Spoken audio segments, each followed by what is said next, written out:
We'll turn our attention now to the remaining chapters of Exodus 19 through 40.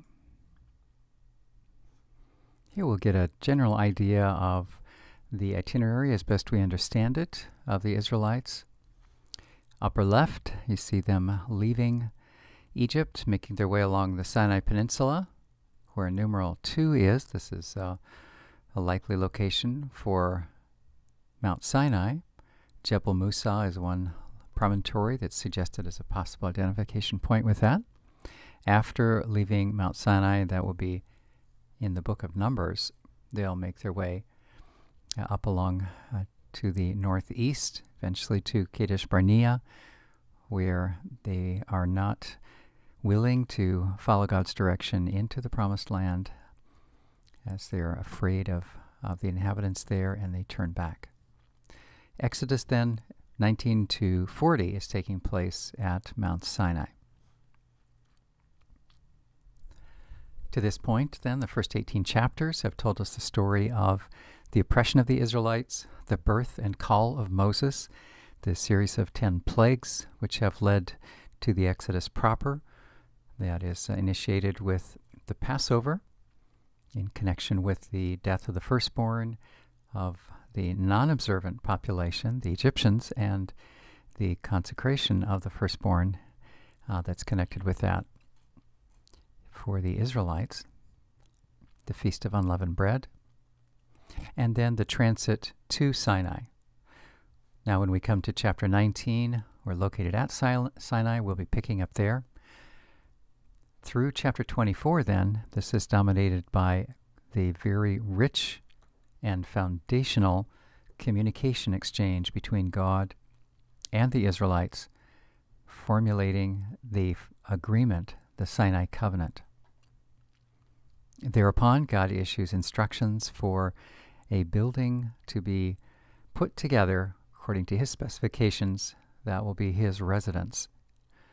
The mention of cultus, this is formalized language in religious studies that refers to ceremonies associated with a particular religion. That spans 25 to 31, and then intervening between the instructions how the tabernacle is to be made and then the actual assembly of the tabernacle, between those two halves, then erupts this breach and renewal of the covenant, 32, 3, and 4, the Golden Calf Rebellion. After that is resolved, then the tabernacle is built, and the climax comes in chapter 40, when God inhabits the tabernacle. A question for you. As we look over this range of chapters, I wonder, can you detect any theme that runs through these chapters?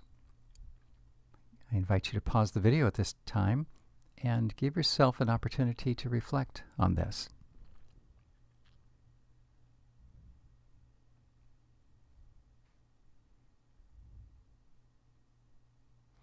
I wonder what you've come up with. Let me suggest one theme that I believe is very helpful for us to be aware of. It has to do with God's intent to dwell, to be proximate, to be near a particular group of people. Here are some of the statements within this book and some of the scenarios which I believe point to it. The first comes from Moses' words when he is confronted with the prospect of God being distant from them on the heels of the Golden Calf Rebellion. He responds, particularly towards the end of verse 16, by saying, if you, not simply a divine representative, but if you personally are not close to us, accompanying us, we are no different than any other nation. We'll come back to that in just a moment. Also, within this span of chapters, we see that the intent of God being close with his people is difficult. The characteristic rebellious nature of the people will mitigate against that and threaten its total failure in chapter 32. Also, within this book, particularly what's called the Book of the Covenant, chapter 20, verse 23, running through 23:33, we find instructions for how the people are to behave. These are requirements for God to be in close relationship with them. It's not simply a static list that God hopes they complete, but rather it's a how to let me be near you. This is how to behave so that I can dwell near you. In addition, all the instructions for how the tabernacle is to be built and how the officials who lead in ceremony and guide the people on that location, how they're to conduct themselves, what are their expectations. All of this is aimed at the overarching goal of making it possible for God to move into the community and to remain there with them. Back once more to the first bullet, the importance of God dwelling with his people. Here is a point that I commend for our consideration personally. Moses' words are worth paying close attention to. Let's take a closer look at those. Notice these words from Exodus 33, and here we're relying on the New International Version. Then Moses said to him, "If your presence does not go with us, do not send us up from here. How will anyone know that you are pleased with me and with your people unless you go with us?" So notice an insistence on God's presence, whatever it takes, a realization that God's presence is the indication of his favor. And then this, what else will distinguish me and your people from all the other people on the face of the earth? In other words, absent the presence of God, the people of God are no different than anyone else. Once again, absent the presence of God, the people of God are no different than anyone else. Consider this for any ministry you may be involved in. Absent the presence of God in that ministry, we're simply going through motions. It's a sham, it's an imitation. Think of it in terms of your own life, our own lives as individual disciples, followers of Christ. Absent the presence of God in our lives, we are only an imitation. It's not an authentic spirituality. The last point in this series of bullets concerning God dwelling with his people then, finally in chapter 40, God shows how important this is. God shows that this is what he has been aiming for all along by climaxing the book with his dramatic arrival at the assembled, constructed tabernacle, to such an extent that even Moses, who has been privileged to ascend Mount Sinai and be right there with God, Moses, before whom God revealed his glory in chapter 34, even Moses cannot serve in the tabernacle for a period of time because God has suffused it with his glory, with his presence. God is sealing the fact that his goal all along was to restore his presence among his people. I can't help but think that this is what was lost in the garden when sin entered, when our first parents disobeyed and lost that immediate presence of God. Certainly they still had communication, but there was not that immediate presence that God intended and has been God's intent to restore all along. Here is one crucial place where God displays with great detail that this is what his aim has been, and it remains his aim. Concentrating then on simply chapters 19 to 24, we want to comment on theophany and covenant. Theophany is a word getting acquainted with. It's a compound of a couple Greek words, theos, God, and phino, to display or disclose. So theophany has come to identify those situations, those accounts, those incidents in the biblical account when God displays himself in an unarguable way. I like Mark Rooker's definition in the volume Dictionary of the Old Testament, Pentateuch. He calls it any self-disclosure of God, especially when it's accompanied by powerful manifestations. That was certainly occurred at Mount Sinai. And Professor Rooker continues to point out that it's not just the very flashy display of power, but there are words, there is communication, there's a message that's conveyed in conjunction with a theophany. In terms of the various theophanies that are recorded within Scripture, the one we're looking at right now, the theophany at Sinai, winds up being the reference point for all the others. You may be wondering to yourself, what other theophanies are there? One that comes to my mind is one somewhat similar to Moses' encounter with God. It would be when the prophet Elijah has an encounter with God.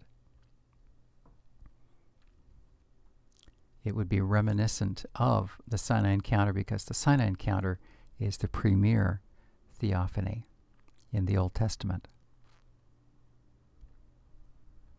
Now, within these chapters, 19 to 24, we encounter the Ten Commandments, the Decalogue. This is one of two places in the Pentateuch where it occurs. The other will be in Deuteronomy in chapter 5. Many of us are acquainted with the Decalogue. We've been familiar with the Ten Commandments and its importance. Its importance for Western culture, let alone for the Jewish faith and the Christian faith. But what about the question regarding its location here? What's it doing here? Why is it in this place that the Decalogue is presented? Pause the video for a moment and please reflect on that, and then we'll discuss it.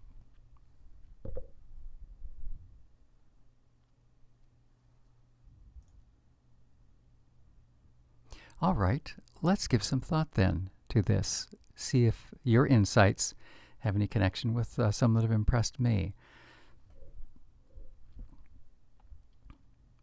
It's worth observing that chapter 20, the Decalogue, follows Moses' initial meeting with God here at Sinai, accompanied by the people. The reason I added that is he has met with God at the mountain of God in the past. It was at his call in the early chapters of Exodus. So now he is meeting as the people's representative of God. It's right after that initial meeting with God in chapter 19 that we find these words, the Ten Commandments, presented. Before going on, we would do well to listen to those words in 19 as just a bit of an aside. Here is Exodus 19. I call it an aside simply because it's parallel, or it's a spur off of our central question right now, the significance of the Decalogue.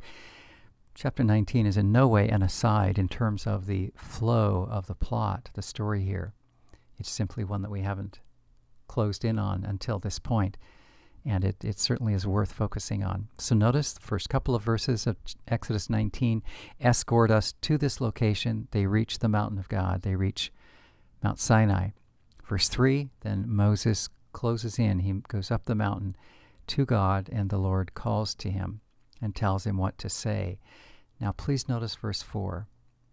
God speaking to Moses, you yourselves have seen what I did to Egypt. By the way, this is a good translation because the Hebrew is emphatic. The pronoun is articulated very, very plainly here. On the right, you can see the Hebrew that's now displayed. In case you know Hebrew, you'll recognize that atem is the personal pronoun for you in plural. This is not you, Moses, as an individual, but you, all you people. And that is not required in this grammatical structure in Hebrew. To say ra'item means you saw. To add the pronoun onto it means you yourselves saw. So there is a seriousness, there's a solemnity about it. If we were to express this in a recreation, we would probably slow down the cadence. We would look into the other person's eyes and make sure we have their total attention. And then we would say, you yourselves have seen And then immediately the people began replaying the video in their mind. They saw what I did to Egypt. Yes, we did see it. They would be thinking about the discouragement they felt when they were under the lash of the slave taskmasters, making the bricks to build these great cities for the Pharaoh. They would think of the hope that they felt when Moses first arrived, and then giving up hope as the magicians of Egypt seemed to be able to duplicate everything of God's supernatural miracles through Moses and Aaron.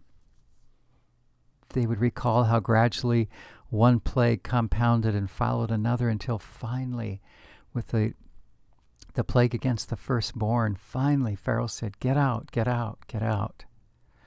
They would recall the hazard and fear at the water's edge as the Egyptian armies are rushing down upon them, and yet God's divine presence in the cloud, the pillar of fire, this prevented them, the armies, from discovering where the Israelites were and harming them. And then the waters part, and they go through, and the Egyptians follow, and the waters resume, and the Egyptian armies, these are some of the finest armies in the world, are just wiped out without the Israelites lifting a hand. You yourselves have seen what I did. And now the next phrase in verse 4 shows what was God's intent in all of this. How I carried you on eagle's wings. Isn't that beautiful imagery? Lifting up and escorting, but not just out of danger. Please notice this. I brought you to myself. God's entire aim in the rescue of the Israelites was to bring them to himself, to take them out of danger, not simply to be free from danger, but in order to be close to him. And now that he has them in that liberated location where they can concentrate on him, he has a proposal. And here it comes. Verse 5. Now, and this is a very, when you encounter this in Hebrew, va'ata, this typically means a change in direction, a change in theme, a new concept being introduced. Now, if you obey me fully, and this is a good representation of the Hebrew because that idea of fully, in Hebrew it's expressed by duplicating this verb for hearing or obeying. It is obey in this context.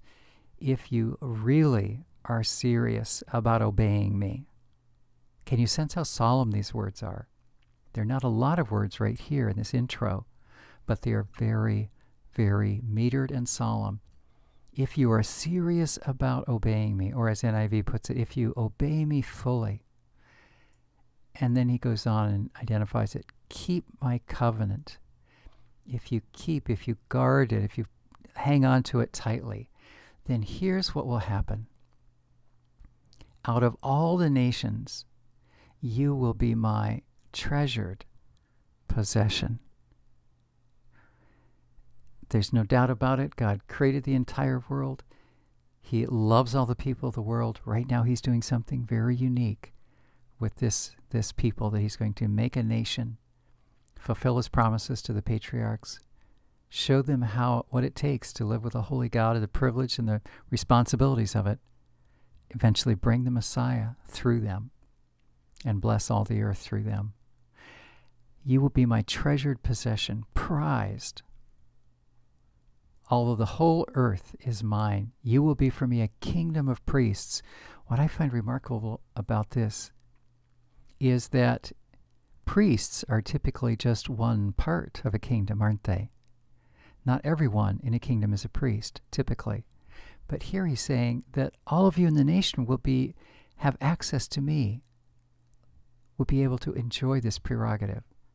Now, as things unfolded, we know that literally not every person in Israel was a priest or was even qualified to be a priest. Only the Levites served in that capacity, and only the descendants of Aaron could be the high priest.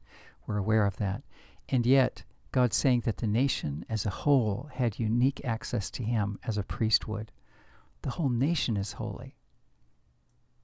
This is God's overture. I wonder if you're recalling words from Peter similar to this. Here are Peter's words in his first letter, chapter 2, verse 9. And now writing to the various people in his readership, his audience, not limited to Jews. You are a chosen people, a royal priesthood.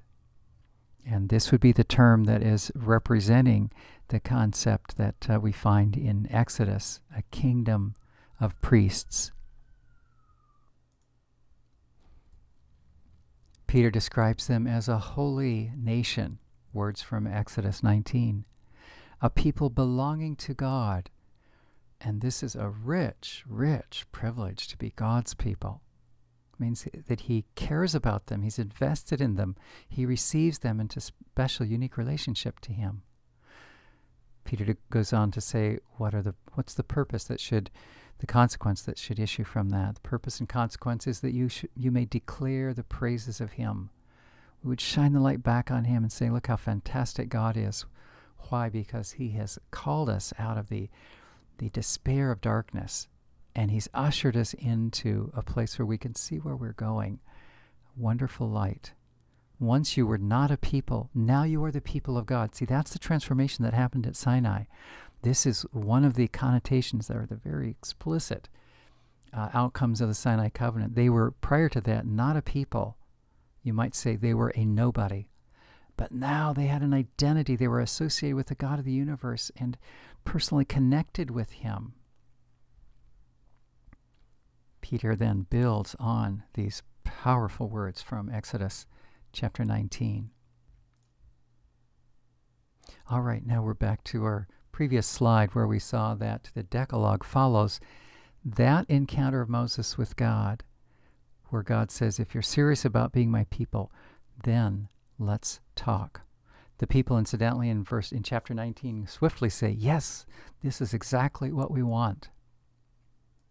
And it's on the heels of that we find God beginning to, in a sense, show the fine print or give the specifics of what the agreement between him and them would consist of.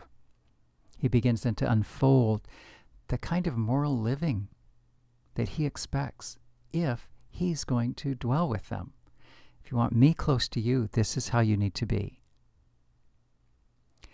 So then please notice that the commandments are not a way to, in a sense, buy or earn God's acceptance.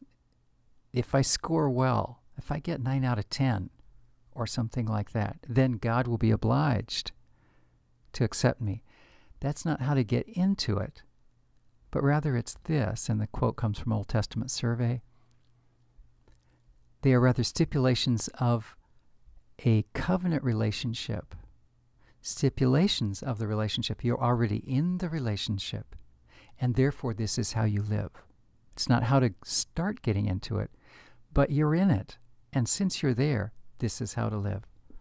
And that relationship is anchored in grace, not anchored principally in how we perform. Certainly how we perform is important. How we live, choices we make are important, but the anchorage is God's grace. And we'll see that very, very clearly in the environment of the Golden Calf Rebellion.